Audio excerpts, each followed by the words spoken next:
السلام علیکم، اور آج ایک بہت ہی اہم خبر کے ساتھ ہم آپ کی خدمت میں حاضر ہوئے ہیں۔ پاکستان نے ایک بہت اہم سنگ میر آج عبور کیا ہے۔ چاند پر اپنا سیٹلائٹ بھیجا ہے چین کے تعاون سے، آئی کیوب قمر کے نام سے۔ مگر اس پہ جہاں ایک عام محب وطن پاکستانیوں میں خوشی کی لہر دوڑی، وہاں ایک بہت بڑا سیگمنٹ جو تھا، اور خاص کر جرنلسٹ کا اور سوسائٹی کا، انہوں نے اس کو بہت نیگیٹیولی پورٹرے کرنا شروع کیا۔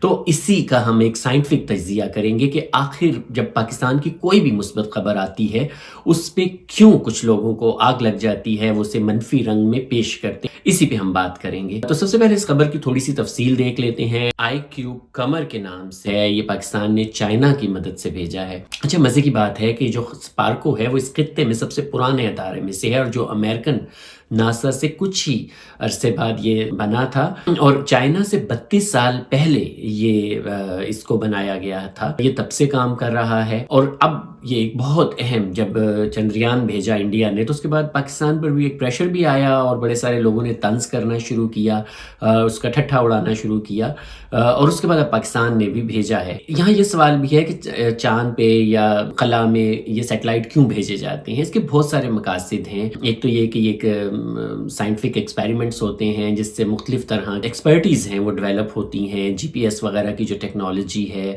ملٹری کے حوالے سے دفاعی مقاصد سے بھی ان کے بہت سارے اہم یوزج ہوتے ہیں، اور ایک ریس بھی ہے، اور یہ کہا جاتا ہے کہ آئندہ جو وار ہوگی وہ سائبر بلکہ اسپیس وار ہوگی، اور جو اسپیس وار ہے اس میں وہ جو لوگ ابھی سے اس کی ایکسپرٹیز ڈیولپ کریں گے، سیٹلائٹ ٹیکنالوجی میں مہارت حاصل کریں گے، وہی قومیں آگے ترقی کریں گے۔ تو یہ اس حوالے سے ایک بڑی ہی اہم پیش رفت۔ چاند پر پاکستان نے ایک مشن بھیجا، اور پاکستانیوں، ایک عام پاکستانیوں کا جو خوشی کا ایک لیول تھا وہ بہت اوپر چلا گیا۔ مگر پھر آپ یہاں پر کچھ لوگ ہیں جیسے متی ہیں، فار ایگزامپل انہوں نے جب انڈیا کا مشن گیا تو انہوں نے کہا کہ بطور پاکستانی مجھے اس پہ شرمندگی ہوئی ہے، کہ بطور پاکستانی مجھے شرمندگی ہوئی ہے، مگر بطور انسان میرا سر فخر سے بلند ہوا ہے۔ تو وہ انڈیا کا چاند پہ مشن انہوں نے انسانیت کے مشن سے جوڑ دیا۔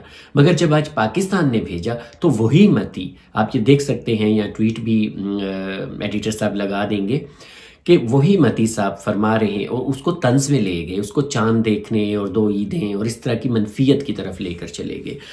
اس پہ سوشل میڈیا پہ بڑا شدید ریئیکشن بھی آیا، اور لوگ بڑے حیران بھی ہوئے کہ آخر کیوں ان کو پاکستان کے بارے میں، جس بات پہ وہ خود طنز بھی کر چکے ہیں، یہ منافقت دکھانے کی کیا ضرورت تھی کہ انہوں نے جب اب پاکستان نے یہ کام کیا تو اس پہ انہوں نے طنز کیا۔ حالانکہ اگر انسانیت ہے تو مودی گورنمنٹ جو ہے ہیومن رائٹ وائلیشن کے حوالے سے اس وقت بہت بڑی تنقید کی زد میں ہے۔ وہاں فریڈم آف ایکسپریشن کے حوالے سے بھی اس پہ تنقید ہو رہی ہے، اس کا فاشسٹ ایٹیٹیوڈ ہے، اور جو زبان وہ مسلمانوں کے بارے میں مودی صاحب استعمال کر رہے ہیں اس پہ بھی تنقید ہو رہی ہے۔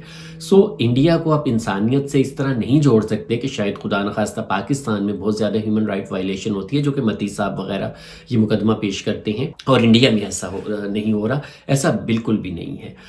دوسری بات جو کہ بڑی ہی اہم ہے اور سمجھنے کی ہے کہ آخر کیوں منفیت کی جاتی ہے۔ دیکھیں، میں آپ کو بتاؤں کہ عمران خان کے بارے میں آپ لوگ یہ جانتے ہیں کہ وہ پاپولسٹ پالیٹکس ہیں، اور جو پاپولسٹ پالیٹکس ہے اس میں سوسائٹی کو ڈیوائیڈ کیا جاتا ہے، اس میں سیگریگیشن کی جاتی ہے سوسائٹی میں، اور پولرائزیشن کی جاتی ہے سوسائٹی میں۔ یہ نفرت کی بنیاد پر کھڑی کی جاتی ہے، اور خوف کی بنیاد پر اسے آگے بڑھایا جاتا ہے۔ یہ 2 بنیادی چیزیں ہیں، ایک نفرت، دوسرا فیئر، خوف۔ اب جو پاکستان کے جو بھی دشمنان ہیں جنہوں نے پاکستان کے اوپر یہ جو انفارمیشن انیبل سائبر وارفیئر مسلط کی ہوئی ہے، انہوں نے بڑی ہی ایک ڈیزائن کمپین رکھی ہوئی ہے۔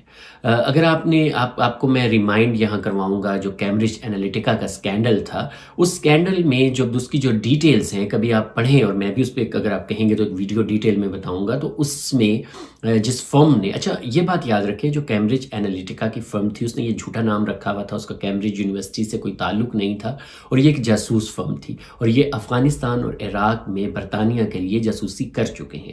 اور جو برطانیہ کا جاسوسی نظام ہے وہ بڑا ہی کمپریہنسو ہے، اور اس کے پیچھے ان کی سنچریز کی، مطلب ظاہر ہے برطانیہ نے پوری دنیا میں بہت بڑی امپائر چلائی ہے، تو اور اس میں ان کا جاسوسی کا نظام بڑا اہم رول ادا کرنا چاہیے۔ اس وقت جو جغرافک ڈویژن ہے دنیا میں، اس کو شیپ کرنے میں، موجودہ حالات میں شیپ کرنے میں برطانیہ کا بڑا ہاتھ ہے۔ اس وقت دنیا میں جو بڑے ہیومن رائٹس کے ایشوز بنے ہوئے ہیں، جو فلیش پوائنٹس ہیں، چاہے وہ کشمیر ہے یا پھر وہ فلسطین ہے، یہ برطانیہ کا بنایا گیا وہ مسئلہ ہے۔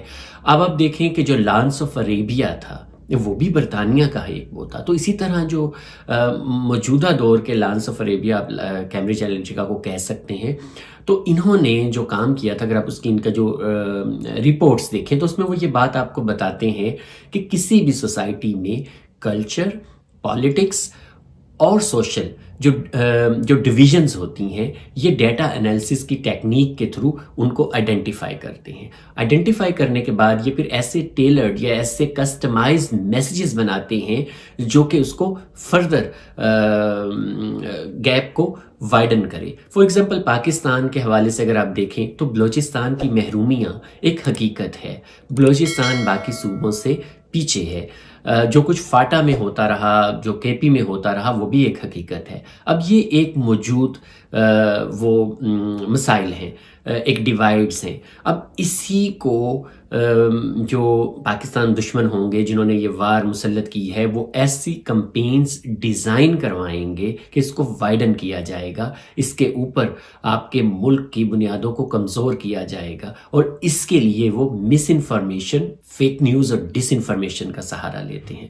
آپ متی کی بھی دیکھ لیجئے کہ جو بھی مطلب وہ ایک خاص ایجنڈے پر، جن کو ہم کہتے ہیں کہ جو فارن فنڈڈ ہے، اور اس کا بھی ایک حالیہ ثبوت آپ نے دیکھا کہ یہ فریڈم آف سپیچ پہ بات کرتے ہیں۔ ابھی انہوں نے آسمہ جہانگیر کی برسی پر ایک تقریب کی، اور اس میں جب جرمن سفیر سے کچھ پاکستانی طالب علموں نے فلسطین کے اوپر سوال کرنے کی کوشش کی، تو یہ فریڈم آف ایکسپریشن پر ہونے والا جو سیمینار تھا، اس کی لائیو ٹرانسمیشن روک دی گئی۔ اسے روکنے کے بعد ان لوگوں کو اٹھا کے باہر پھینکوا دیا گیا۔ اور یہاں سے آپ اندازہ لگائیں کہ ان کا ایجنڈا کیا ہے۔ ان کا ایجنڈا ہے پاکستان میں منفیت پھیلانا، اور وہ منفیت پھیلا کے پاکستانیوں میں ایک خوف اور اپنے ملک سے مایوسی پیدا کرنا۔ یہ ایموشنل ایکسپلائٹیشن بھی ہے، اور وہ مایوسی جب پیدا ہوتی ہے تو پھر یہ جو پاپولسٹک جرنلزم ہے، وہ پاپولسٹک پالیٹکس جو ہے، جو عمران کی ہے، اس کو سپورٹ کرتی ہے، اور یوں یہ آپس میں ایک دوسرے سے چلتے ہیں۔ ملک کے بارے میں جب بھی کوئی پازیٹیو خبر آتی ہے، کیونکہ اگر ملک میں پازیٹیو خبر آئے گی تو پھر وہ جو ان کا ایجنڈا ہے D stabilisation, continuous D stabilisation, اور یہ ایک ایسی چیز ہے کہ جب پاکستان میں ڈی اسٹیبلائزیشن ہوگی، یہاں اکانومی گرو نہیں کرے گی، عام آدمی کی حالت اچھی نہیں ہوگی، اور وہ پھر غصے میں ہوگا، اس ایموشن کو پھر اسٹیٹ کے خلاف یوز کر کے ملک میں کیوس اور افراتفری لائی جائے گی۔ آپ دیکھیں کہ جب سے یہ پروجیکٹ نیازی آیا ہے، انڈیا تمام انڈیکیٹرز میں اوپر جا رہا ہے اور پاکستان نیچے آتا چلا جا رہا ہے۔ تو جیسے ہی پاکستان کے بارے میں مثبت خبریں آتی ہیں، چاہے وہ اسٹاک مارکیٹ کے بارے میں ہیں، چاہے وہ اکانومی کی اسٹیبلائزیشن کے بارے میں ہے، چاہے وہ آج جیسے یہ چاند پہ مشن بھیجا اس کے بارے میں ہے، تو یہ لوگ پریشان ہو جاتے ہیں۔ جو یہ ایک نیگیٹیوٹی ڈیولپ کر رہے ہوتے ہیں، جس کے اندر ان کے جو ایجنڈے نے پورا ہونا ہے، ایک افراتفری نے پیدا ہونا ہے، لوگوں کو اپنے فیوچر سے انہوں نے خوف زدہ کرنا ہے، اور اس خوف کے ناطے انہوں نے خاص طرح کی پولیٹیکل میسیجنگ کرنی ہے، وہ ممکن نہیں ہوتا۔ تو اس لیے جب بھی نیگیٹیوٹی کی بات آئے، جب بھی اور اب دیکھیں کہ بہت طرح کی نیگیٹیوٹی ہے۔ پی ٹی آئی نے پوری مہم شروع کی ہوئی ہے، مطلب اور دیکھیں یہ ایک بڑی آرگنائزڈ کمپین ہے۔ فار ایگزامپل یہ جو خط کا معاملہ تھا جو ججز والا ہے، اب لارڈ جوڈیشری نے ویسا ہی خط لکھا، تو کل متی صاحب نے وہ جو شوٹ دا میسنجر کا فارمولہ اپنایا کیا، اور وہ جو جس صحافی نے وہ خبر بریک کی، اس پہ کہا یہ تو ڈیفنس بیٹ کرتے ہیں۔ بھائی آپ بھی تو عدالت کی بیٹ اگر کرتے ہو تو قومی اسمبلی سے لے کے خارجہ امور اور خارجہ امور سے لے کے دنیا کے ہر معاملے پہ آپ رائے دیتے ہو، تو یہ آپ اس ایجنڈے کو سمجھیں کہ اس کے پیچھے کیا ٹیکنیک چل رہی ہوتی ہے۔ اس کے پیچھے یہی ٹیکنیک چل رہی ہوتی ہے کہ کوئی ایسی خبر جس سے پاکستان کا مثبت امیج بنے، اب دیکھیں کچھ عرصے سے تھوڑی سی پولیٹیکل سٹیبلائزیشن سے پاکستان میں اچھی خبریں آنے لگ پڑی ہیں، مہنگائی کی شرح کم ہونا شروع ہوئی ہے، انفلیشن ریٹ کم ہو گیا ہے، 39% تھا اب 17% پہ چلا گیا ہے۔ اسی طرح بجلی کے بلوں میں لوگوں کو ریلیف ملنا شروع ہوا ہے کچھ سلیبس کے اوپر، باقی چیزوں میں بھی آٹے کی قیمتیں کم ہوئی ہیں، اس طرح مختلف چیزیں ہو رہی ہیں۔ تو پھر اب اگر ملک مثبت سمت چلے گا اور لوگوں کو ہوپ نظر آئے گی تو پھر لوگ ان کی انتشاری ایجنڈے کو نہیں مانیں گے۔ تو انہیں خوفزدہ کرنا ہے، ان کے مستقبل سے خوفزدہ کرنا ہے، اس ملک کے اس سے خوفزدہ کرنا ہے۔ اور پی ٹی آئی نے ایک پوری کمپین ڈیزائن کی ہے اور اس میں اب دیکھیں ٹھٹھا مذاق بھی اڑایا جا رہا ہے، اس کے اوپر پھپتیاں بھی کسی جا رہی ہیں۔ حالانکہ میں نے آپ کو بتایا کہ سیٹلائٹ ٹیکنالوجی جو ہے اس میں جو ایکسپیریمنٹیشن ہے وہ کسی بھی ملک دفاع کے لیے بھی اور دیگر حوالے سے بھی بڑا ہی اہم ہے آج کے دور میں۔ تو آپ کو امید ہے کہ آپ کو اب یہ بات سمجھ آئی ہوگی کہ یہ منفیت کیوں پھیلائی جاتی ہے، اس کے پیچھے کیا مقاصد ہیں۔ یہ ایک ڈیزائن کمپین ہے اور اسے فورن فنڈڈ بھی ہے، ڈالرز اس کے لیے باہر سے آتے ہیں، یوٹیوب سے بھی ملتے ہیں، اور اس طرح ایک منفیت پھیلا کر پاکستان کے اس سے لوگوں کو مایوس کر کر یہ اپنے مقاصد حاصل کرتے ہیں۔ انہیں پہچانیے، ان لوگوں کا بائیکاٹ کیجیے اور اپنے ملک کے بارے میں، اس کے فیوچر کے بارے میں، اپنے بچوں کے فیوچر کے بارے میں ہمیشہ آپ نے خوشگمان رہنا ہے۔ انشاءاللہ یہ ملک رہنے کے لیے بنا ہے اور یہ ترقی بھی ضرور کرے گا۔ آپ سب کا بہت شکریہ، ہمارے چینل کو سبسکرائب کیجئے اور اگر آپ کو یہ ویڈیو اچھی لگتی ہے اس پہ ہمیں فیڈ بیک ضرور دیجئے تاکہ ہم اور ایسی ویڈیوز آپ کے لیے بنا سکیں، اور اس کو زیادہ سے زیادہ شیئر بھی کیجئے۔ بہت شکریہ، اللہ حافظ۔